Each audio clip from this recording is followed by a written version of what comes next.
Tottenham Hotspur mean business this summer. Mohamed Kudus, signed, sealed, delivered, he's ours. And in the words of Chris Jericho, Morgan Gibbs-White, you just made the list. Ornstein reporting this afternoon that one of Thomas Frank's biggest targets this summer is MGW. He could become a Spurs player in the next few weeks if Spurs do start bidding. And I would be a massive fan of this signing. One of the nominations for player of the season, and there are multiple reasons for that. He drives really well with the ball. He's creative. One of the most creative players in the Premier League. He can play sort of as a half winger. He can play as a number 10, occasionally as an 8 as well. So just like Kudus, he's very, very versatile. And I think to do it in a Nottingham Forest side that has nowhere near as much quality as a lot of the top teams and really stand out as one of the best players in the season, it speaks volumes about how good this guy is. Brian Daigle banged on about him for a long time when he was at Wolves. Went to Nottingham Forest, I think it was for 40 to 50 million pounds. And I thought at the time, that's a bit much, isn't it? But he's been absolutely unreal for them. The fee, by the sounds of it, could be 60 to 70 million, but we could find a loophole around that. Brennan Johnson apparently could be moving on this summer. I personally think the club will keep him and won't do this, but why not say 30, 40 million and Brennan Johnson? You know, I think that'd be a great deal. Or if not, 40, 50 million, Manor Solomon. You know, they've just sold Alanga. If they're going to sell Gibbs-White, they're going to want a new wing or, you know, someone with a bit of pace and creativity. So Manor Solomon, who's just ripped it up in the Championship Leagues, why not offer him? You know, I think there's definitely loopholes. Or we pay the money up front and get this deal done. I think it'd be a great deal. And I'm just thinking about that attacking line. Look at the amount of options that we'd have, right? You'd have Dominic Solanke up top. You'd have Son, who could play up top as well occasionally. Then you're looking at that number 10 role. You've got Maddison, you've got Kulusevski, you've got Morgan Gibbs-White, you've got Kudus. All four of them can play there. Then I'm looking at the wings. On the right wing, count Kudus and Kulusevski in, and you could be looking at Johnson if you keep him. If not, you're looking at other players who can play out there in the team. Then I look on the left wing. Matisse Tell could hugely improve under Thomas Frank. Obviously, you've got Kudus, who could play on the left as well.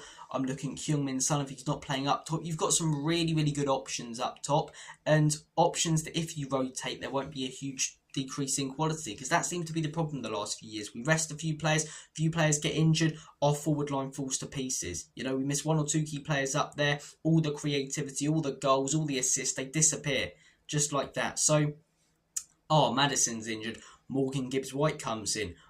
Brennan Johnson's injured if we keep him. Kulusevski comes in. Son's injured. You bring in Tell or Kudus and you rotate them all around. And yeah, I think we're building a very, very good squad for next season. Kota Takai going to be involved in the first team. Don't know a lot about him, but for 5 million, surely can't go wrong. Mohamed Kudus, I think, is a smashing signing. If we can pull off Morgan Gibbs-White as well, I think that's a great start to the summer. And what's really important about that as well, especially that we're signing Kudus now, and we could be signing Gibbs-White in the next few weeks, is we're building this team before pre-season, which is massively important, right?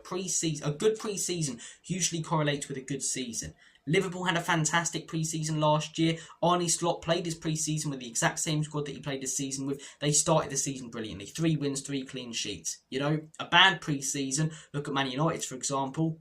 Look at their season. A good pre-season is not just the opposition you come up against and getting yourself tested. It's building fitness levels, trying things out, especially for a new manager like Thomas Frank, you know, just like I was talking about with Arne Slot, just arrived in the job. He's going to want to be practicing these formations and these systems and these tactical ideas with the players he's actually going to have during the season. So if we can go out there and sign Gibbs-White and have our 2 big statement signings or 2 big starters involved in pre-season, I think that'd be massive. I really, really do. But Gibbs-White, I'll do a, if it gets closer and stuff, and if I hear that we've put in a bid, I'll do a video just like I did with Kota Takai and just like I have done with a few other players, Cali Muendo, where I have a look at SofaScore properly. I don't know why I struggle to say such a simple word there. Properly delve into the stats and facts and stuff. And I might do one on Kudus in the next few days. But yeah, who slapped Levy round the head? I'll tell you one thing that's massive, though, the amount of communication with the club. Even with Ange being sacked, I didn't think it was the right choice at the time, but they explained the reasons. You don't normally see clubs doing that, and that's definitely Vinay. You can see that he's having a huge effect. You know, Donna Cullen previously would have just said the manager's sacked, but because they knew how split the fan base were, they gave an explanation. At the time, I said, I don't agree with it. I think we should have kept him, but let's see what the club do. They're going to need to act big. Whether you wanted Ange in or Ange out, when he was sacked, it was a big move because he just won us the Europa League despite a 17th place finish. So you've got to back it up. We went out there, we brought in Thomas Frank, we paid the money for him to get him from Brentford. Fantastic manager, best signing we're going to get all summer in my opinion. We've gone out there, we've signed Kudus, we've also gone out and Spent I nearly said spent a fiver. That'd be a cheap deal, wouldn't it? Spent a fiver on a J League player. We've went out there, spent 5 million on Kai. Look like we could be going out there spending 60, 70, something like that on Morgan Gibbs-White, or maybe less if it's a player plus deal. You know, I think the club so far are doing really well this summer. Am I Levy in? Am I Enoch in? No, but I'm not going to be one of these people who, blindly has a go at everything they do. I think they've reacted to the sacking of Ange really well. Whether you agree with the decision or not, Levy normally would have sacked Ange in February, kept him, let him win the cup, got rid of him. They've brought in a manager and they've been efficient with his priority.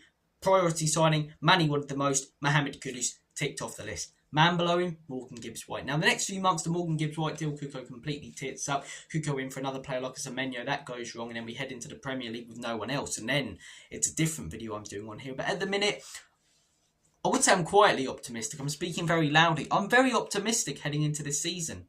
And optimism isn't getting into the top four, or winning a title, or even winning a major trophy. It's getting into Europe and potentially winning a domestic cup. If we can do that, if we can get through to the knockouts of the Champions League, if we can have a decent cup run, if we can finish in the European places and potentially win a cup as well, I think that's a very, very good first season for Frank. I think we've got to give him time to try and make things work. He didn't start brilliantly at Brentford, but the man, as I say, is a great manager. He's shown that he can do it in the Prem, and it looks like he's building a very, very good team with lots of attacking talent. I was forgetting someone as well when I was doing the wings. I knew I was. I was saying you could play these players on the right and then on the left, and I was forgetting Odobert. We've still got Odobert, who Frank mentioned when he joined the club. So you've got Odobert, Kulusevski, Maddison, Mohamed Kudus, Dominic Solanke, Johnson, if he stays, Matisse Tell, Heung-min Son, and potentially Morgan Gibbs-White. Those are some very, very good attacking options. Very good. I think you've got 4 in there that are like extremely good, or not extremely good, very good. You've got 4 that are solid and good. So I think that's a very, very good Premier League attack if we can get Morgan Gibbs-White. Guys, I'm going to make like a banana and splits. Take care of yourselves. Hope you've been enjoying the brief history of as well. It's a new series on the channel, something that no other Spurs channel is doing. So I wanted to be a bit innovative, do something a little bit different. If you like it, let me know. If you don't, criticism, welcome aboard. As I say, I'd take on criticism. Criticism is the best form of feedback you can get because it teaches you how to improve on things. So please do check out any one of the brief history videos if you haven't already. Take care of yourselves, and as always, come on, you Spurs.